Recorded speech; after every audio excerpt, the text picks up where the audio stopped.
ce matin, à l'Exultète, nous entendions ce grand texte de Saint Bernard montrant le suspense terrible pour tous les justes de la première alliance, pour Adam, pour Ève et tous, David, Abraham, tous suspendus. Qu'est-ce qu'elle va répondre?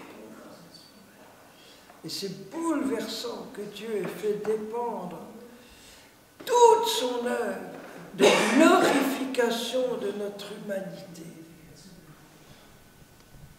au libre consentement d'une jeune fille, tout entier, dépendant d'elle. Qu'est-ce qu'elle va répondre? Immense suspense. Et aujourd'hui, en ce jour de Missous, comme j'ai expliqué, nous recevons à nouveau ce mystère. Une dernière fois, méditer quelques instants sur la gestation de Jésus. Dieu qui a voulu guérir, sauver, sanctifier, glorifier toutes nos gestations dans le sein de notre maman. Il a été en connexion physique avec toi et moi pendant ces 9 premiers mois de notre existence. Il a voulu être en connexion physique avec tous les petits in situ de tous les peuples, dans toutes les nations. Et Marie porte en elle celui qui porte le péché du monde. Elle porte déjà, je crois que ça je l'ai déjà dit une fois, tout le corps à venir de l'Église. Elle est maman de l'Église, elle enfante l'Église, elle enfante le corps de Jésus à travers le temps et l'espace. Elle nous a tous enfantés à ce moment-là, comme enfants de Dieu. Et c'est bouleversant de penser que dans sa gloire, dans son corps glorifié, elle garde les marques physiques du passage de Jésus dans son sein. Tous les seins maternels sont marqués définitivement par le passage d'un enfant, même si sa vie lui a été trop tôt refusée. De même que Jésus garde dans sa gloire son nombril.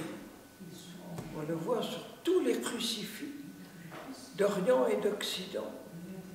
Non seulement les blessures de Jésus, mais son nombril. Comme pour prouver à son Père, aux anges et aux saints, qu'effectivement, il a vraiment été ce tout petit enfant dans le sein de sa maman.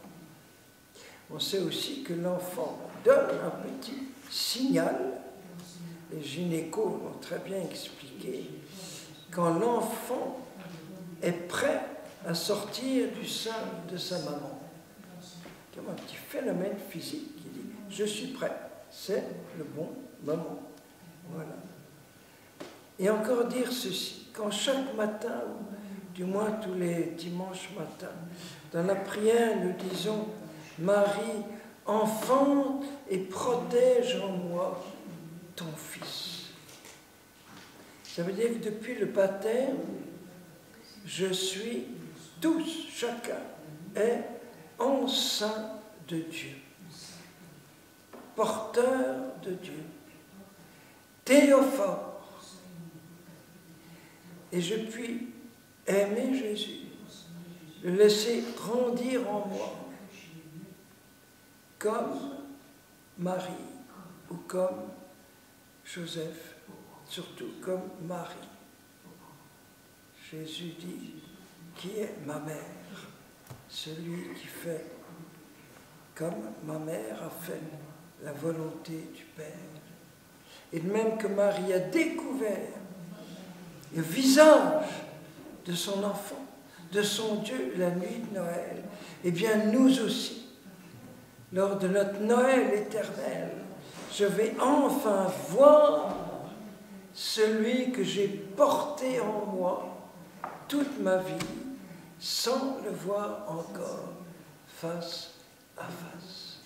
Ça va être l'éblouissement de ma dernière nuit de Noël sur terre, voir celui que j'ai porté tout au long de ma vie. Voilà. Et la dernière chose pour ce soir, c'est je suis le serviteur, donc je suis le servant, donc je suis là pour servir. Et tout de suite, elle part servir.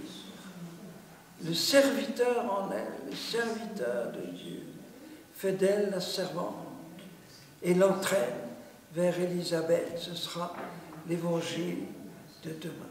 Et c'est comme si Marie disait « Eccomi mandame » « Me voici, envoie-moi. » Hop, et Jésus en elle l'envoie vers Jean-Baptiste.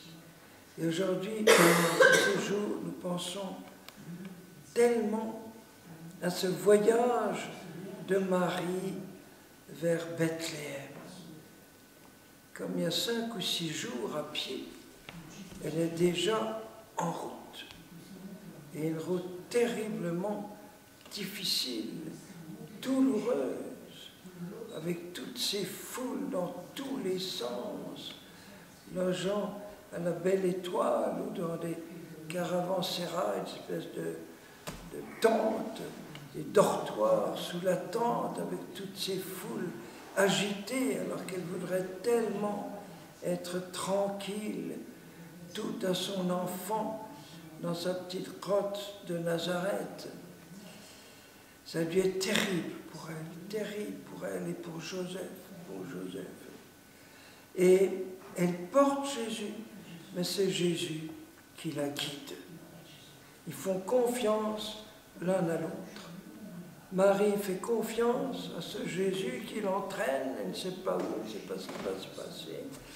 Et lui fait toute confiance à sa maman.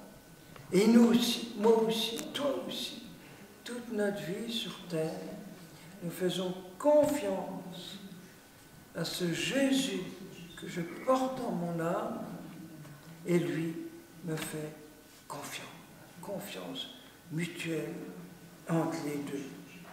Voilà. Et je termine par quelques mots sur cette retraite qui commence avec cette messe, cette retraite tellement redoutée par certains, tellement désirée et attendue par d'autres. Il y en a qui ont peur du silence, d'autres au contraire qui soupirent après un peu de silence.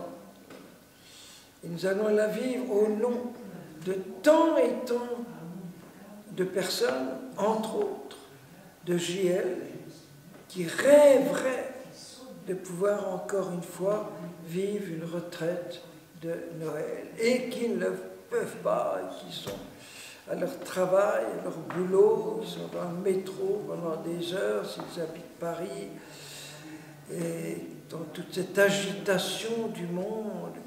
Et donc au nom de tous ceux qui rêveraient d'avoir quelques jours de recueillement, d'intériorité, de descendre dans les profondeurs de ce mystère, peut-être pour l'unique fois de votre vie,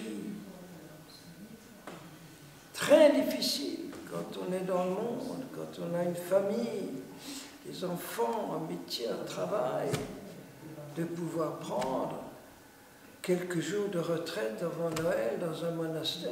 Ça devient presque impossible.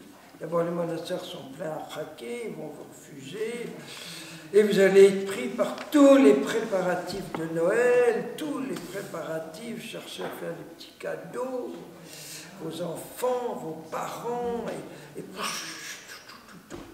vous n'aurez peut-être plus jamais cette grâce que même les aînés vont avoir d'une manière différente, parce qu'ils sont humblement, ardemment à notre service à tous, pour que nous puissions profiter de chaque instant de cette retraite qui va marquer toute notre vie.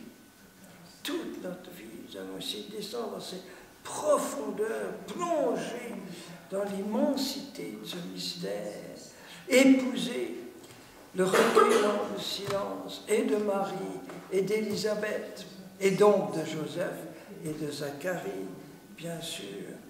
Et nous allons retrouver le sens de l'attente, du désir pendant ces derniers jours.